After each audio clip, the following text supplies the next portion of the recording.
Omampani Mahama say oye thank you to. Nti akwakodu Western North region.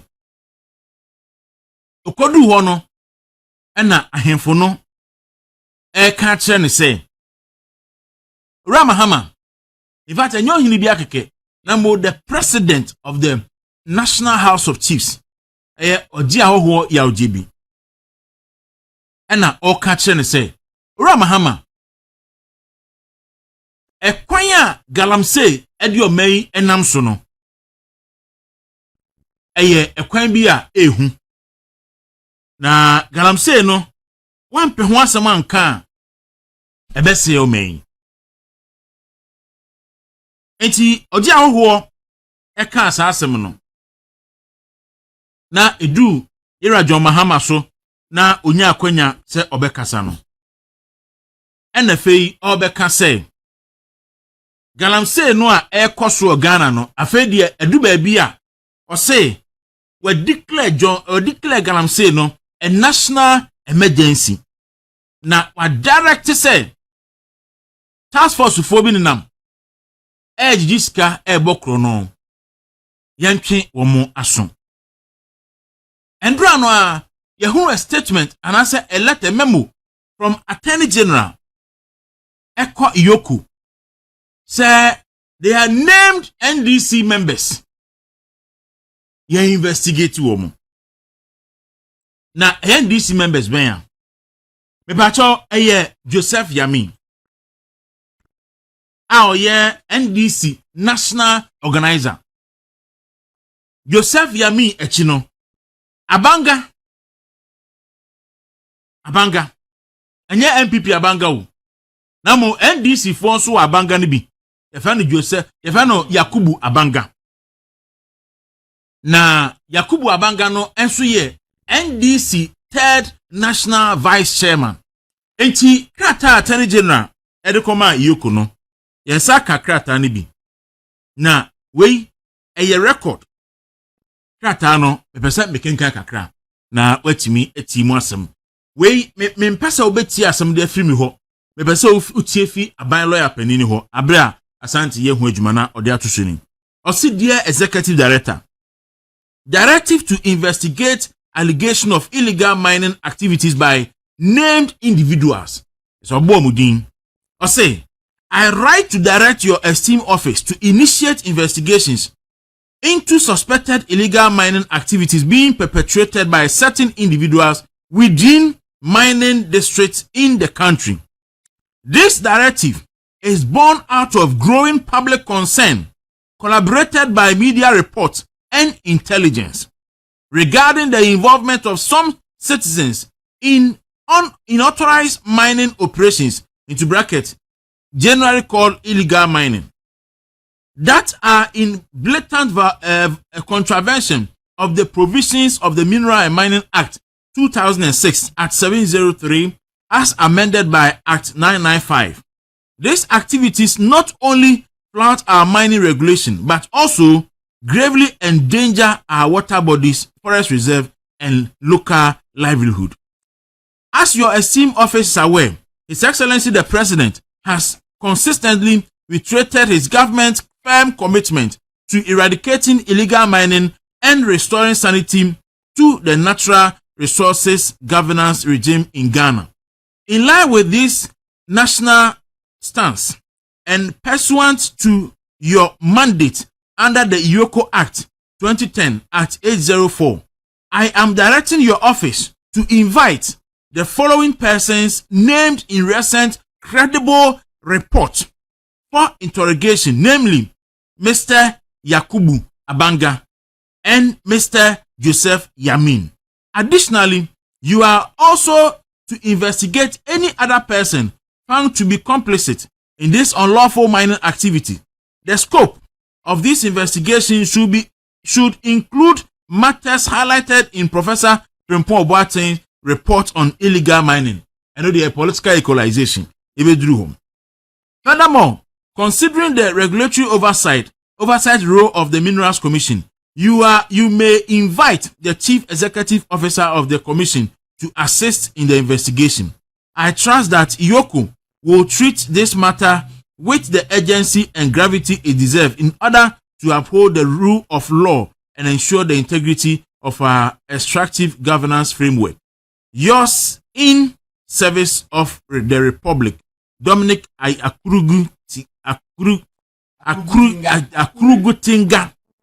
Akurutinga Ayeni, Attorney General and Minister of Justice.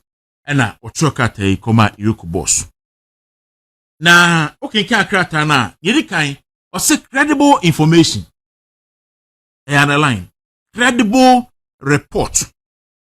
O say NDC aban ye ba ye Galamsey etu ati say na threaten livelihoods. Na ya boni pebidin. Na enye din keke ne ya bomo. Now intelligence, there's a buying intelligence a capture. There are media reports are a collaborative. 3, there are credible information. Actually, say enipa mi yunu bi honoma. Omu ye notorious eba illegal mine na. Sa enipa mi yunu no eye Joseph Yami, national organizer of the NDC. Ene Yakubu Abanga, national third vice chairman of the NDC. Look, Kaisan say NDC MP for our win. Ono so no ne kromo fro mahene etwanesu Galamsey nti. Enti NDC headquarters wono ehon asisi a Galamsey dua no esi. Na apart from say omo ye Galamsey no, ye say Joseph Yami eni tie mampani ma video na o say there are reports say fake task force binam and omojije nkrofo sika ejiji nkrofo good, and that is the accusation now. Omodi accuse Joseph Yami say what illegal task force and odi omonam mining areas no and na omojiji nkrofo sika and omojiji nkrofo mfidie and omojiji nkrofo gold. Urama Hama say ene we declare Galamsey say a national emergency issue. Era John Dramani Mahama. Anopei, who say in penifo say, Ucha nkontompo ema osafo ira oda bontin. Na usum enyi hafidia uyi eja wadwo ena usum nkontompo nso hafidia uyi kasabre. Who say uye pani na wo opposition ni e ka kire o say, Papa, mekwa wo wie. Ohinu beso nso o. Osi umua. Papa penimu ti se wo. Awaye commander-in-chief of the Ghana Armed Forces Spain. Uko jina bontia, wosi Galamsey fo nyina mutu Galamsey, me John Mahama me be president ya. Mo ya chima gumu me yima makufie. Excavator ya die, me sade madia ma mo de kwakotu. Na kwa kubu ahini Tony Obin, and na kufa the creative petroleum hub. Ehon na de Tony Obin yakwakoto. A na ni agya, wo didi say peche. Na Tony Obin, no asoro o say Eda ye bebo baba na obetse John Mahama wini no ano. Monko werem ho na monkotu. Na mahye Galamsey fokutukpa. Mosio enipa etu Galamsey no eye campaigns ye ni mo amo. Enti mo amo wo family de ye nyamo hwe kura. Ye ba mo de mo tise ya bo aba na John Mahama wini a monkotu. Ampani ampa ye mo tise John Mahama awini a ena mo tigu kwayim. Ko he mining areas ni nyina MPP elusu mining areas nyina 2020 and 2024 because of NDC for propaganda omoyeye. In fact, omo bankan so a no be catch kan for say Exp0sed so that the elite no ebubefu aban no na John Mahama ene na nkrofo tinkan say yen declare state of emergency e mining areas. His Excellency, if ene what me establish say my Galamsey no national emergency issue there and the year declare state of emergency mining areas. Sanya wo John Mahama ma promise no. Because se wo shebon wa nisu adasebre some quotation of Bible mu. Wo shebon wa nisu a wo se ni pabo. And na yensu nyina say and letter what any general that try no. O se ensu asay kwa ya say enipa nkwa eda asan mu. Mo ba ban mu ena mutu mani si chema wuntumi so. Ena ama Kofi Bua ne office lembele ne opposite say ye tu Galamsey wo ho. Open ne baby a ye tu Galamsey pa no a ye ama Kofi Bua constituency. Na obetra TV so na wo osada the rubber fa na ni ase na wo pa se wo su adenti a wa hunu video a chema wuntumi eye Galamsey nti chema wuntumi yenkokunu kura mfiri wiase nti no kura nti no the mining lines so wa eye konta mine na ye legitimate large scale mining no wa jeffrey ni nsam enne amakofi boa efi the year 2022 chema wuntumi enye mining efi bere kura no a wo de fa no se na oye mining efi bere kura na wo so age no license yi chema wuntumi enko anywhere close to any mining site enti pacho Galamsey no a eye no a enne wo attorney general ka kire ye se eye wo party national chairman wo party national organizer na eye no me pacho chema wuntumi na eye na chema wuntumi utwa nkontompo ma osafo ayira wo da bonten won se na ya pam ho ntuma enne NDC for your neck deep in Galamsey issues. And then regional ministers, DCs, in fact, there is a mining site reported by Rasta Saridonko in Ashanti region. Obi mining site, I will know afa kwan paso agie. Na NDC for national security for say, Oma baya power. No jomo kwa seize mining site no. Eteki ho nyina hostage. Say omo baya na bentu, omo utubi.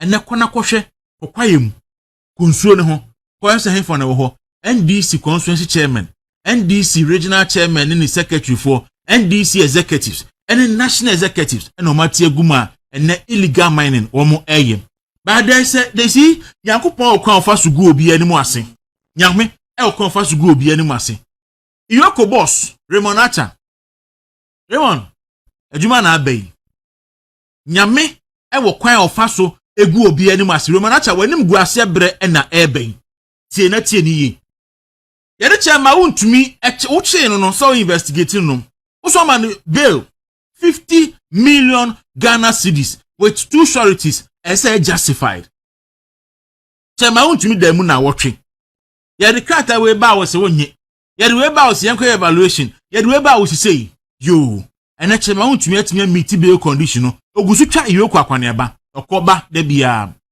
nanu ya de hanan ekotu mu oso amani bill anu na yiri 80 million anu su dem by 11 days no anu su dem ni yenyi no Raymond Acha Ghana fo nyina hwe bail conditioner wodi bema Yakubu Abanga ene Joseph Yami ena de enya me na maba report omo eye John Mahama ena aba report Joseph Yami ene Abanga Yakubu edi ama Raymond Acha say omo ye Galamsey eti investigate omo so Ghana fo nyina he say obeton sa afre Joseph Yami sa onkoche no a obeton sa de afre no na oba ye hwe bail conditioner odbema Joseph Yami ye nyina ye bia ni ye twa da wo beche no wo chi ni wi a bail conditioner odbema no Ghana fo nyina ehwe ehon ye behu say sa bail condition fo no a wodi ti iwoku ho no se na eye emra ekwan so na wonam o se nso eye adwenebone na tachiro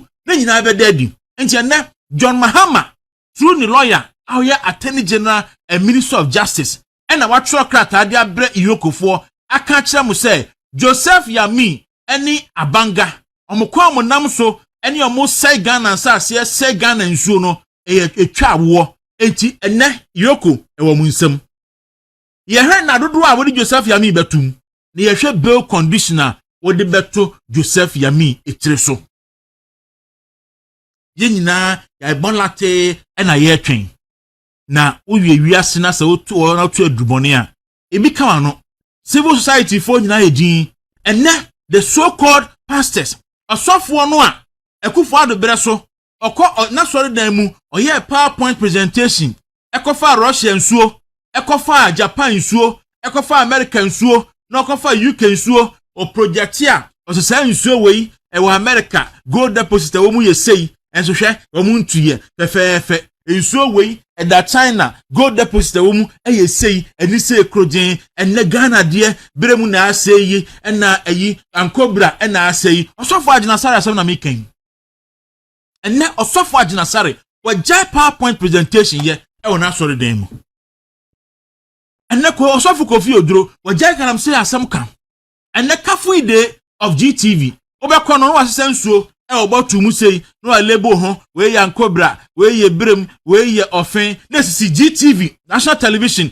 nesisi nanim halfway day ena me so GTV a me hu senso no biem okuja to ablakwa sento okuja to on de nyame betua ne kanansen national cathedral so for na odi o matem no nyame betua ne kanansen ya na okuja to alebu nso na wodnam ena omo nyina gya nso labeling ena omo nyina gya Galamsey Asem kan eno ne boni a yade ye be na Galamsey a ekoso ene organa memu no ebi nsida because NDC ena aba mu tia ene NDC ba ye efi January ebesi June July 8 na me be catch them excavators ya register 6,850 excavators. Yes, DVLA are register and you registered once. They register any my. You say annually. You say you talk about $6 billion and you excavators. So this year, if it's January and this is for Babemui, ABC July 8 no DVLA for I register 6,850 excavators. Me patro excavators no ni nyina aguwirem. NDC for dia. Omo na ba mu a ene oma excavators eguwirem na omo do say ye kwaye. Na se wiase ye tie. Se wo fa konfo yire a motia so fa oto. Enti ene NDC for ba mu. Me say Remonacha John Mahama reported Joseph Yami ene abanga Yakubu di amao. Ye hwe baby ensunsan ebeja brode hono. Bidin kwaku dawuru. DVLA registered 6,850 excavators as of July 8. CEO announces. Was the Chief Executive Officer of the Driver and Vehicle Licensing Authority, Julius Nikwe Kote, has disclosed that a total of 6,850 excavators have been registered across the country as of July 2025. Waku, yeah. Asem we say July ni nyansi you as of July 8. July 8 no. I say first week of July no cra.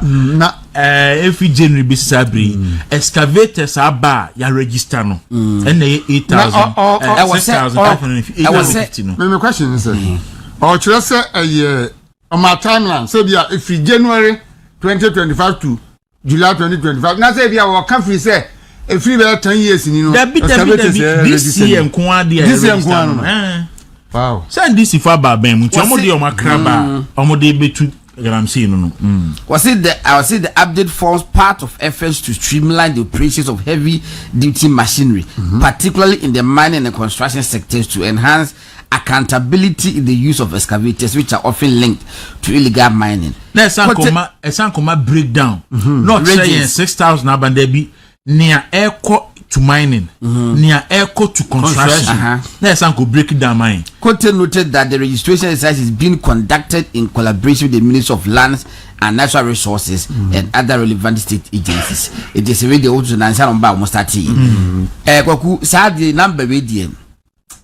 I will say UN for create me for Ghana for.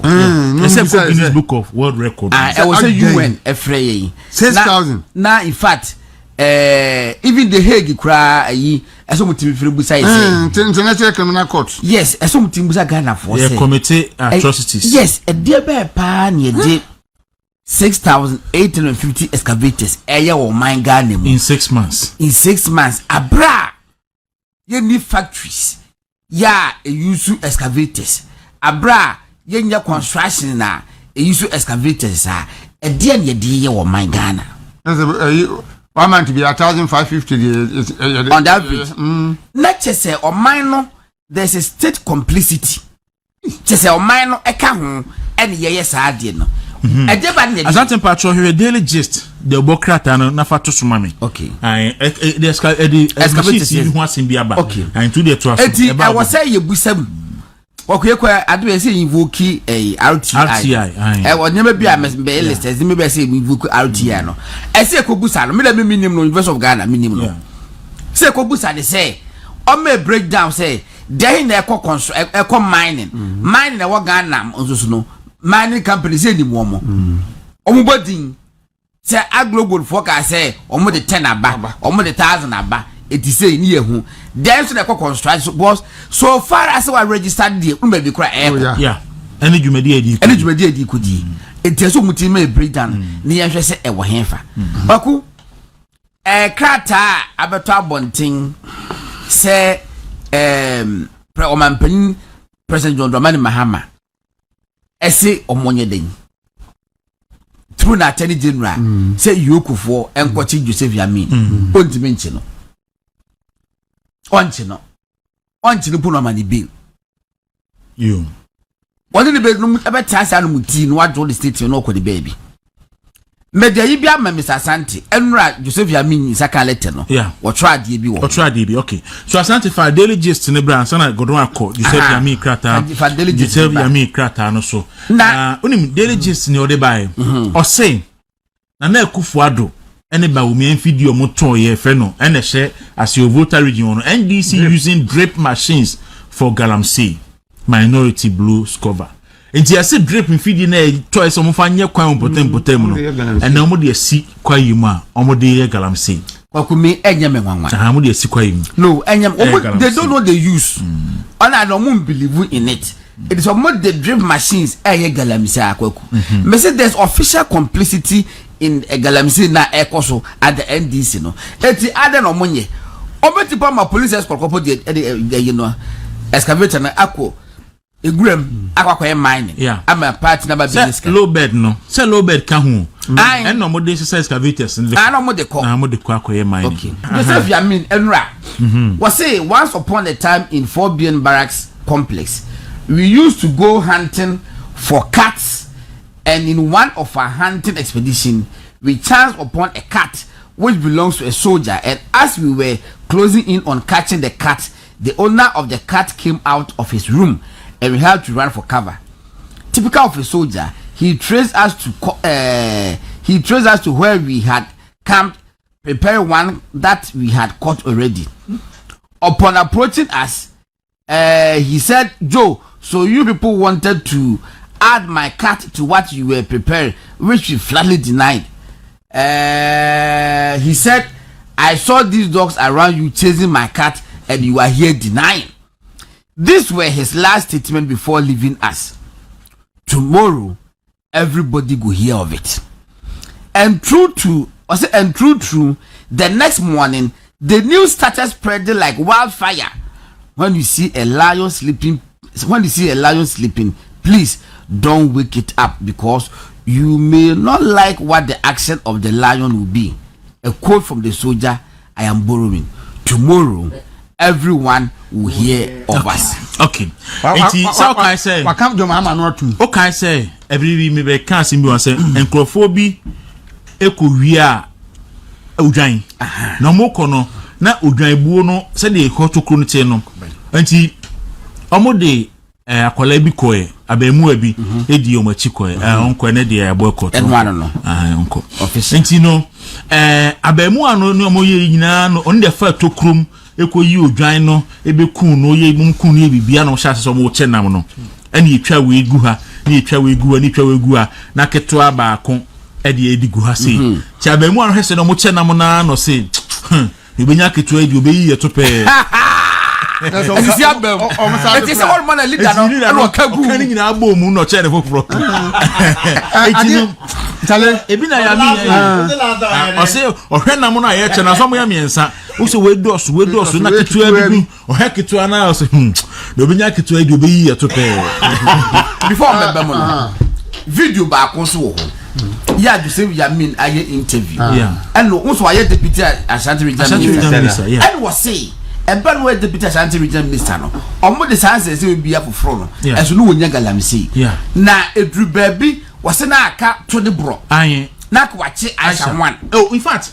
wakada okay say bi ye review Ashan no ye ko use that document na buy wase eka to the bro ba ba chi no ase pe na NDC for etigu no so o man pram yancha mo ancha Ashan na we deport bi mu krampo na that time na NDC for ni bi Galamsey mo ne Galamsey for no ekoye awe mo mu twa ntoto so ene yi ne di Sawakai. Oh yeah. Video na and right here was I grant interview and I read the same stories.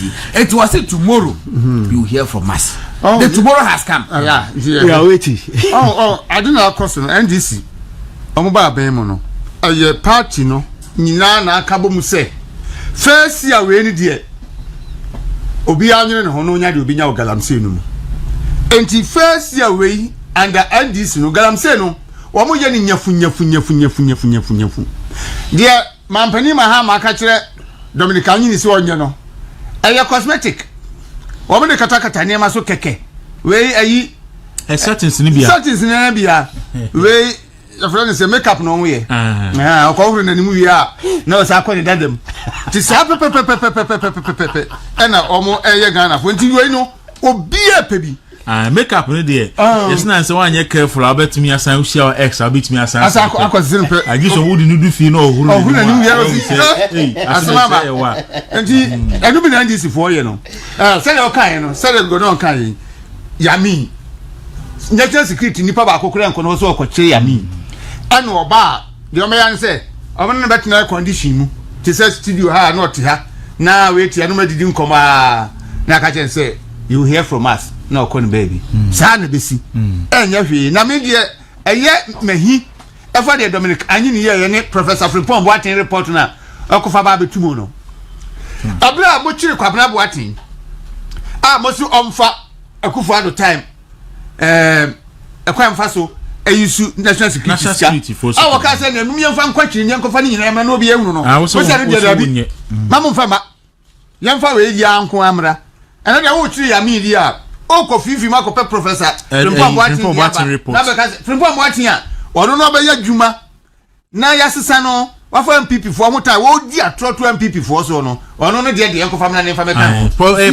Political equalization. Professor ayi de na wo kan no. Joseph Attorney General Emeya mi hu le sa no emobo. Cause you be a na me penasem ye me respect no. Etikwa ba be Attorney General die eka wani munyamu na wo ye wo. But we the Attorney General why is say no, it is going to be the low point of his career. What has Sadia we got to do? Yami Yabanga. Dabi, what has Frimpong Boatin with discredited Frimpong Boatin report? Sa report to say me kwa obo mo frɛ me ku dia dance. Sa report sa so called report na Professor Frimpong Boatin troye no. Me pa cho me ka kire anyi dabi say so mo da koma Remonata. Me ka kire Remon acha. Omo nto mo sa frɛ mo sa se mo. Me ba be dia dance. Report no mu no. Professor Frimpong Boatin say be man TB ye ma hwehwe. Oh dabi me kwa kwaye. Because ma because Prof Chantro Professor Frimpong Boatin Chantro. Am say me hu na monte a me ebu am de man no abafom. Wo Chantro say Ghana Central Focus ya wo baabi ododowa. Eko bo ne hopo. Sa da na me wo hobi. Eye Bank of Ghana for and sponsor aye say financial education na ye reporting on finances ya na to bia na ewo fom. Ntomo ko che yade. E ma mi ko obi. Ba enam say ahoya woni mu. Ahoya woni mu ntino wa ya kobokojo pon kromadin the baby just be who say papa no were very envious and they said was it kojo pon kroma e wo that be presidential ambition. It is what that presidential ambition na one hwese na say wo nya bi amfanti obi the failed presidential ambition na agu no in fact what you say na kufa kwa ho ne hin when I did a discredited report konkonsa kata wo twede koto hormo no wey na wo Attorney General say yemfa nka ho. There is no linkage.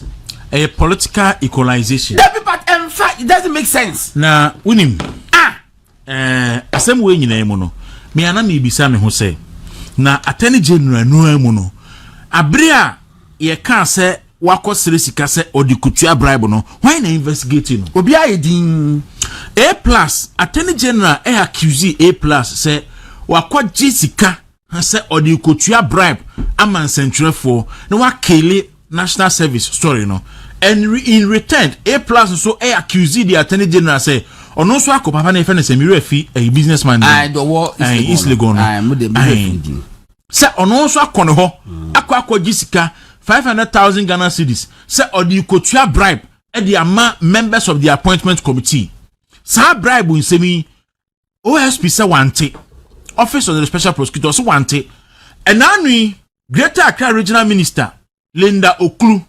ekojina Ablekumanov agitumu on camera because na ensentro for hunu se okura sika o dey to vote and on bisa ne say honorable who to vote or say I me to vote to am to normal some people for so a person winning almost on copy sika me to vote where ye clear on national television video ni widely circulated office of the special prosecutor or so on tiye and so a baby Kwabena Safo Kantanka. Papa no say friend Kwabena Safo na. Aye. Kwabena Safo Kantanka. Your friend Chairman Aluta. E wo Jabin. Yes. MC nominee. And allegation by say we tue sika e di ama assembly members so mo approve no. Akwan OSP din fa so. O di assembly ne court abe mfie mensa o. Na anu ya na assembly court ato atwene say ina so. Ya ko so be sa kwa appeal. Also be sa ya appeal. But NDC ni wokulu ni de was so beto vote. Attorney General so OSP say one tie. Attorney General yes so no so no wakoji sika se odi kotua bribe. Dr. Sledge. Yes Attorney General Dominic Ayeni wako Dr. Sledge ho akwa sere sika 5 billion cedis. So odi kotua bribe e the members of the appointment committee. And no Asem no obia ni ho no ma wa investigate because a corruption and corruption related issue into OSP and a fast Asem no Mami ya also we wato otueska national TV so air to vote yi OSP adwuma say so far OSP agin that is the reason may I still stand by it say OSP office no bogus in our Canadian Japan voice they should bogus they should close it down no more for that 10-story building omo farmer legal aid for nkrofo bre ewo cases omunya aboafo ya fa dan ma legal aid for no mo fa nya adwuma na mo fa nyinipa but OSP office no oba fa so be no Ghana for nya wo oh was it so far no wotimi agiska 3 million Ghana cedis and they am my God and then some prison yesima enipa 3,000 no to 700 and enipa 3,700 or so ni go prison are congested. So legal aid system ni adwuma kan sem ni enko prison me akenko prison sa special prosecutor assembly o ko fa bakra na makoma ya mila because adi abo ma we ma koka kwa ba na watimi erokoka ma ache ye nia okay that's me we are now adi abo ma we ka hunu any office of the special prosecutor bibia o ma di esika hwem bia no ye nya bibi kakra fi mu. But office of the special prosecutor dear abo mai kabrubro na edumre bia ublemu nipa bebre ara na nye yintia if you say office of the special prosecutor and from day one and who say enye yi ebra mampani appointed Martinemi Dudima no Ghana fo nyina bo mampani aba se wa kire se ampa wan fa ma MPP asem bia o be Ghana asem Martinemi du Alaji Grisa kan say oti studio ototo papa so no Martinemi du kwatina ototo papa so wa nya fi and o twen sema tintin didi atam toto pe and o de na ni guase ni na ni wo kwatina fi sa bre no na se ka office of the special prosecutor ye tum sa office na se sa bre na ka si tum na ye de dan ye bibi papa e ma o man no ma and na kise da me abetina ho and na me pe bulletproof and I me pe hwane and a casa kese no waje na broche atantwe no wadi adi o mani nya no so mfa so ba kokra 3 million Ghana cedis na so wanya no won wan kasika ono obetna ho na anu ikra wase no won kan kire Ghana fo wo so wadi 3 million and so de wase no e bi kra baburu 3 million no ye nya so mfa so bia ene obi di boni kese se ho MP anko bi akose sika 5 billion cedis and you could bribe a man piece. Money way, I see money bia. Aye, a plus here you. A plus is one fan could tell my MPC. But you could tell man some careful. Now, the old Jim Bribe, Uncle Seska, I could bribe a my MPs. MPs, I'm sure Ghana ha. munim say saade no etia o memra no o koje e de akotua braba ma wo mo na kisi aja be woti ho o mo ho wa na nyame ti so hwe nyina on say o man sikasa na ne bre beso fasoka ne bre e beso na obia be hu say yes adwembone ena o mo de tu ho e ye adwuma o ka e say o say na parama kwotena no mu didi obia ni obia temo but mo me fa no kura nya adwuma say o man. Now, but you see, the OSP, even not receiving any complaint over the Exp0sed election alleged electoral bribery, invited me via a text message for interrogation. I was there on 4 different occasions. In 3 of the invitation, I was interrogated for not less than 8 hours each. Good morning to your panel, Professor Nyako. Professor Kinsley Nyako.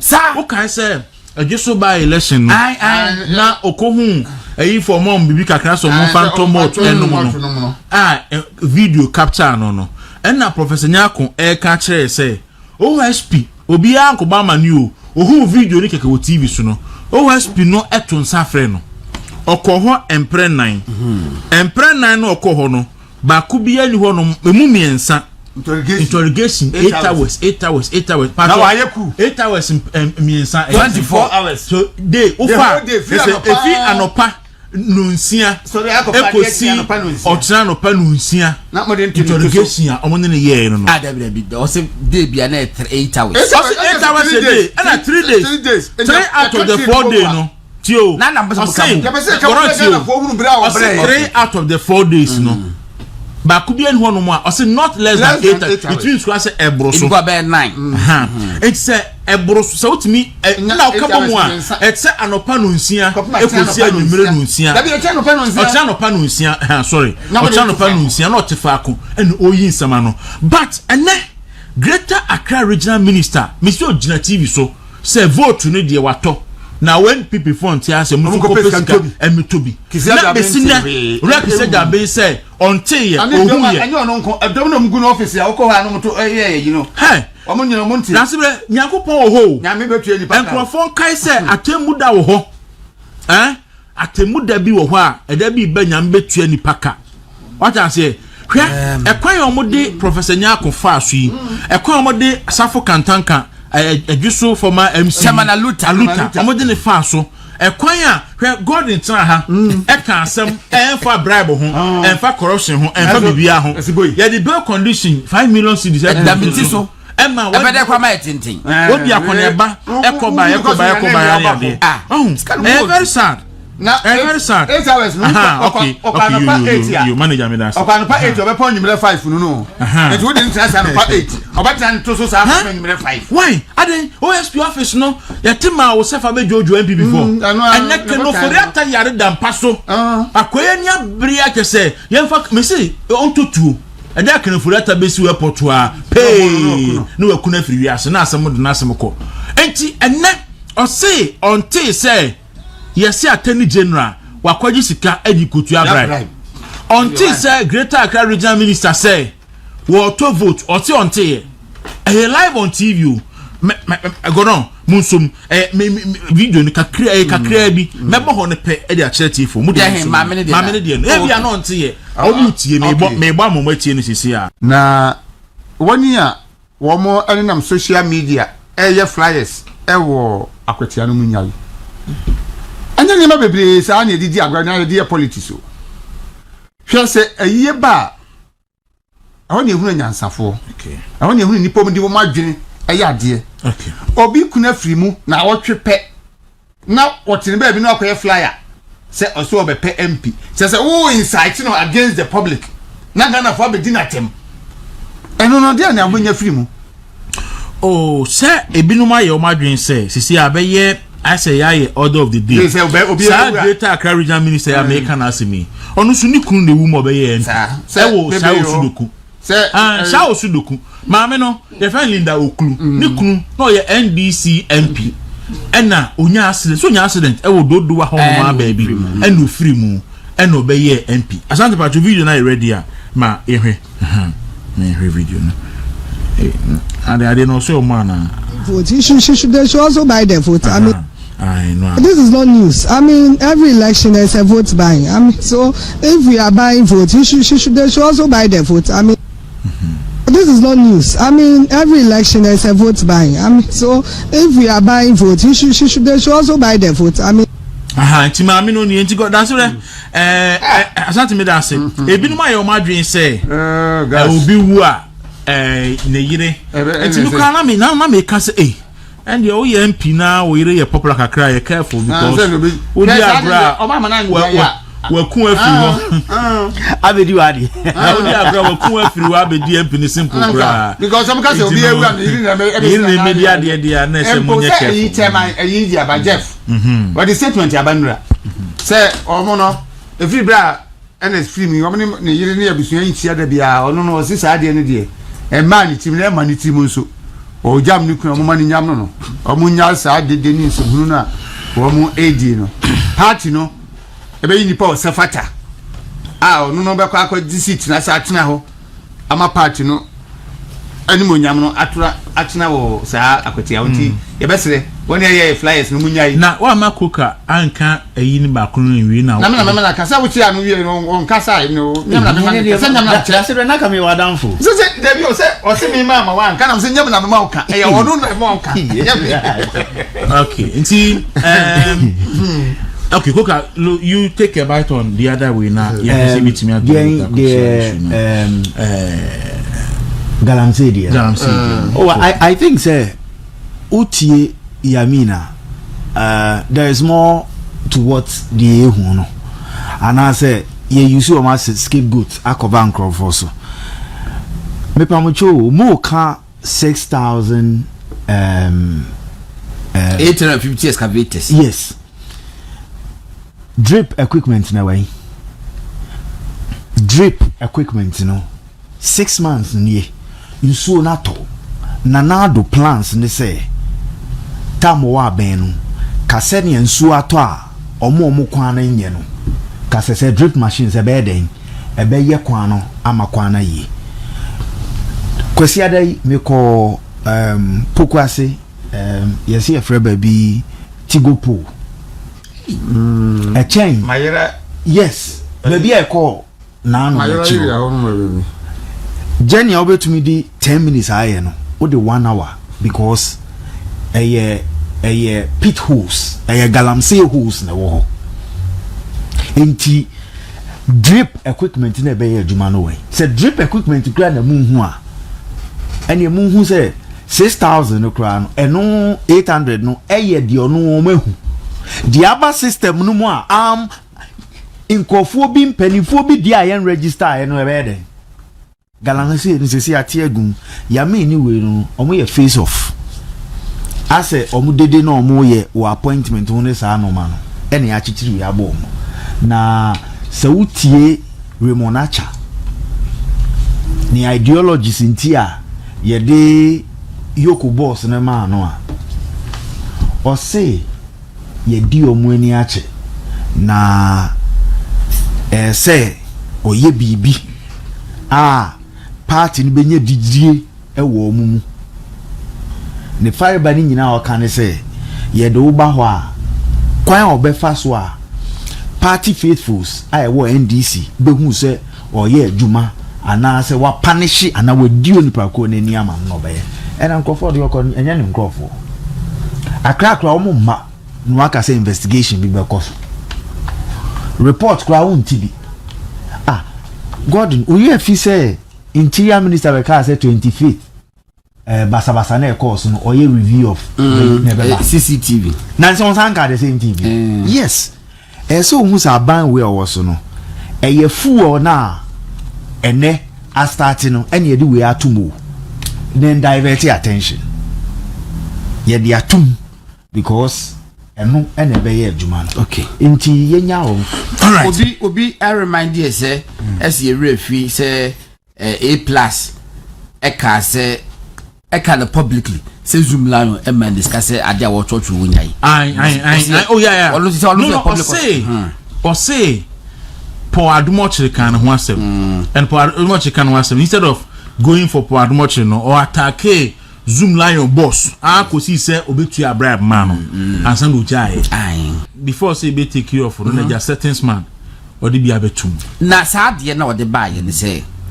So ka say Shami ma be kan we bi. Shami say. Yes, Shami ma say. So was special government duty there aban be man fuo. Te say de hin. One chichi.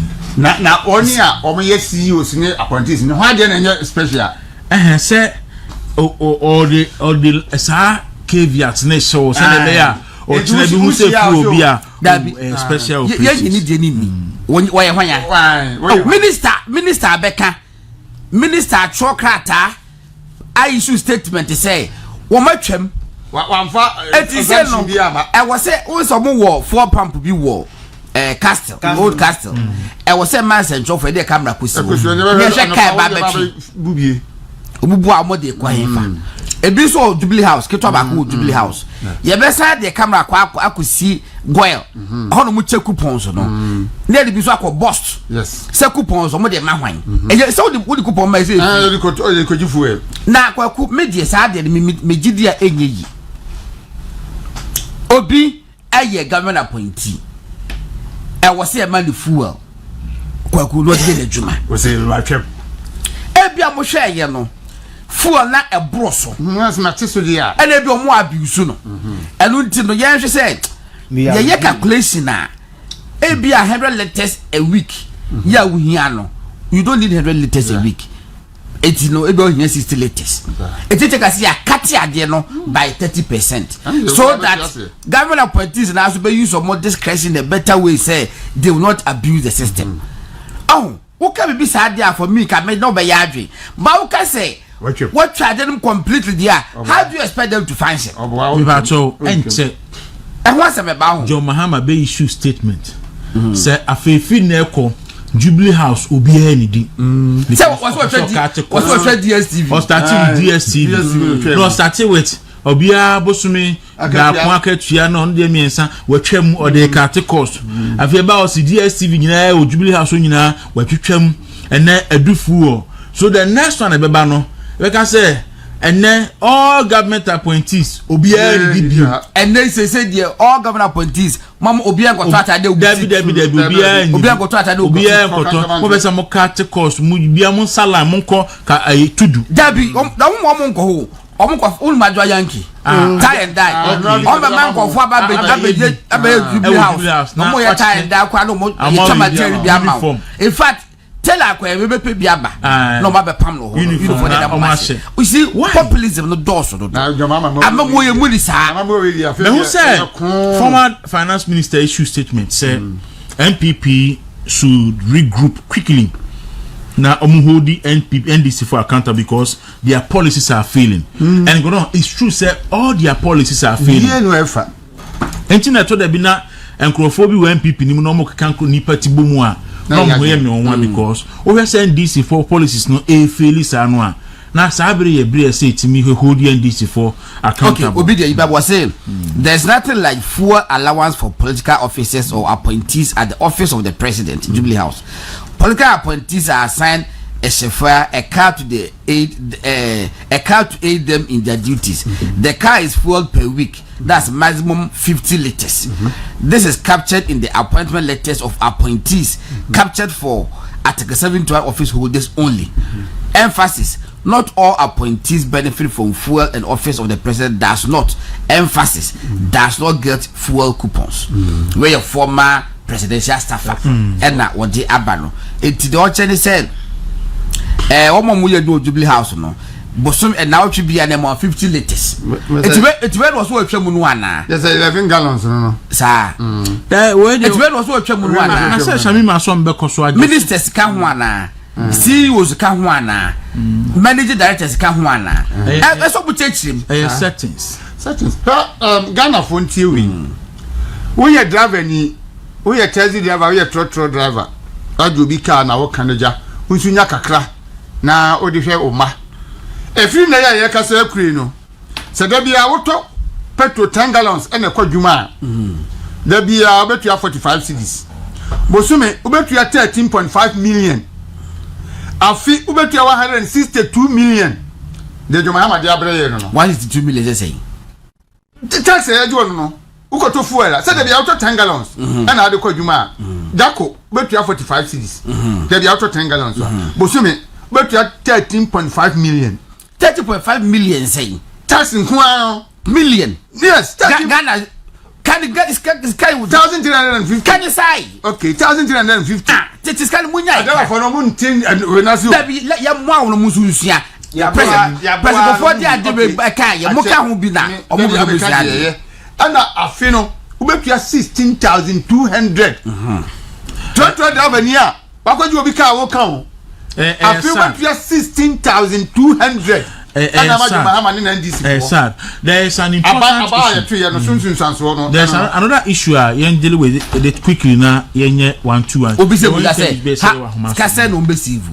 Wo de bebu say beto akobo no. We if I atasa pon kre bi say omo say compliance system mechanisms are omo be use for the fuel management. Now or the idea. Won't me ka old currency. Wrong.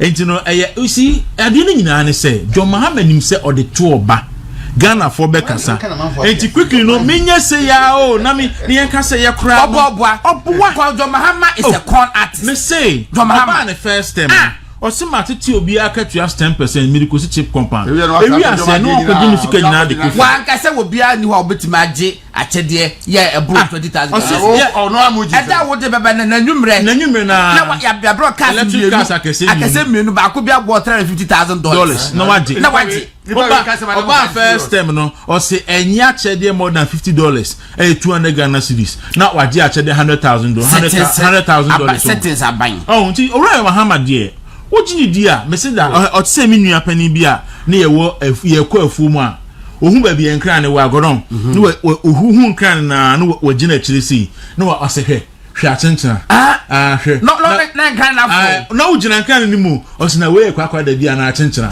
na wo hwa otu ube ho so betesa ebi aka wo no madu ube wo something ho na je se ata kwa da box se box na osre na tane ko fon se da she box na osre nti Jomama de o catch us hwe atenchena pe hwefam esenkran ne wo ho but there is another serious issue unim atwa da bia every day minya report if iboko microphobia ho no ma but sometimes nye nsem nyina na mpese me di agim because aha yetie microphone hu ye se ye adwuma ma Dr. Mahmoud Bawumia ena Dr. Bawumia so efi epomu ho any propaganda NDC for aye nti du ba bia nsem ni bi ho no ma ye omo de ba na mabrabra so a endra wonim se NDC constituency executives wo boko enclave ni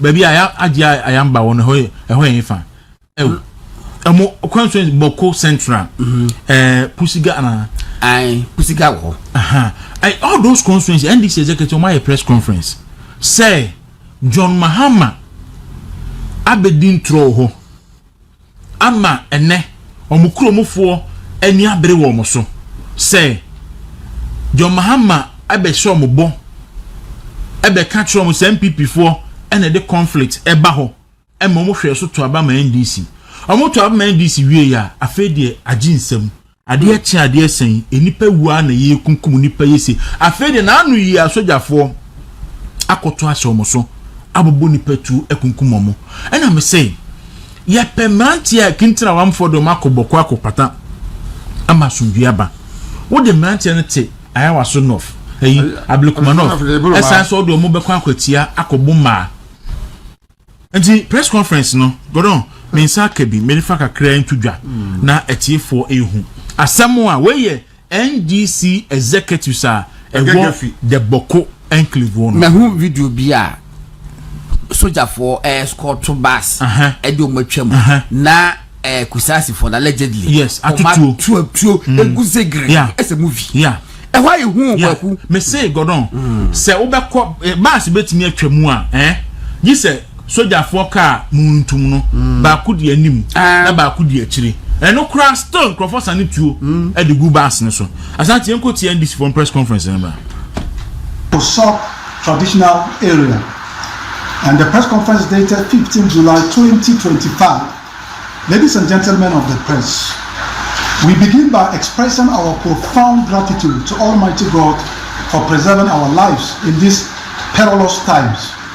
We also thank you, the men and women of the media, for promptly responding to our urgent call in this critical moment of betrayal, bloodshed, and impunity.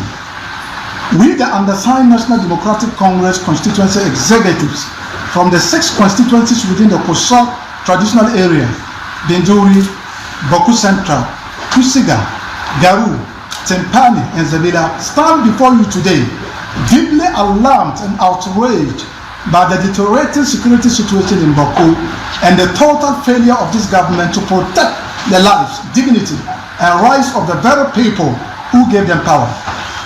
On July 30, 2025, the people of Kosa woke up to what can only be described as a state-sponsored assault, not only on civilians, but on the very soul and authority of our traditional leadership. In an appalling and indefensible act, the military desecrated the image of our revered overlord, His Royal Majesty Zuran Bokunaba, by setting ablaze his statue, an act so vile and provocative it amounts to declaration of war on the people of Kosa. The justification for this barbarity, a reported attack by unknown persons on Mampusi buses and the military escort. While we do not condone violence in any form, no civilized or lawful state responds by massacring innocent women and children, invading schools, brutalizing students, and injuring 2 of them. This is not law enforcement. This is state terrorism, and it will not be accepted under any circumstances. Let it be known, the Kosa people have reached their limit. During the 7th December 2024 election, while the rest of Ghana voted for hope and progress, the Kosa people voted not just for development, but for survival, placing their trust in the NDC and His Excellency John Dramani Mahama, believing his administration would deliver justice and peace through the rule of law. That trust is now dangerously eroded.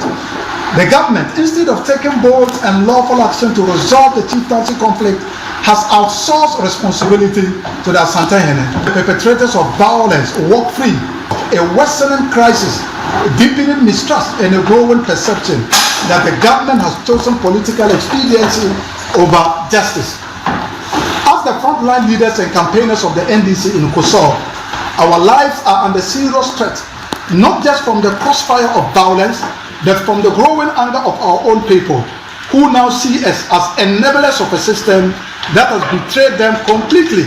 We refuse to continue risking our lives and integrity in the name of a government that appears to have no respect for our people, our leaders, or the promises we made on its behalf. Our core concerns. 1. The people of Kosa. All right, so abusia a video amushe yi NDC constituency executives a war the Bawku nti wantimi na fa Bawku enclave no constituencies no Kusa no ye omu nyina ba Bawku Central ena emse Pusiga ena emse Saga ho kan won nti dia so those are the enclaves a ye ho no omo ena ewo so omo nyina NDC for no nyina omo say John Mahama ntimi an solve security situation in the umber resign omo nyina NDC executive nyina say all of them umber because enne omo nkrofo no hu omo say omo ena ma esumbi eni ho because John Mahama ka kire omo say oba obuma sumbi aba because MPP for ene de basabasa ye e ba ho afi ene de oba ya aginsem da bia ne ka say Ghana esem ho a anyu no oye NDC for na ma nyu especially womo MPs na womo atena ho no bank kumasi ne nkran abeye yi a esen ko womo momu eno mo atoto ne ma yi ma woni e wo ho nso hunu de so mo ye no womo ne se ne ma no Rollins time a entokwa sorry ye ebra mampeni kofo ba yi a sa okwa yana afri mu womo ko bi kokun ni NDC fo so azdi we mu adi ekan sema kase bebre to the sense of Rollins papa panini a obedi man pani atimi ko gina NDC fo anim ka kira wono mo se kofo ya na tishe kofo mpaase just NDC for no oye panino oya kodao adwe ni o ntimi nye adwen papa wo hye nipa no odi atro nipa na wo di ni ti say de wo di akọ heaven now Rollins panimu abedi mampani for 19 years akogina ka kire wo me say ya na ati ahyekofo mpaase enti se omo pese woni a ekum ya na etimi twi wo mo ne pa ne so wo mo a omo nto aba ma NDC ampanya pam to aba ma NDC ewi akire o ma nya hwe no kwasa nkrofo begu nkran be yo mo basa anu se je o mo koye na motu ama mo de we adi mo na Bawku di aba na joma ha masa ba gira mo anim asa be ka we ya kire mo na mo akodi na chi mo hu se di akosie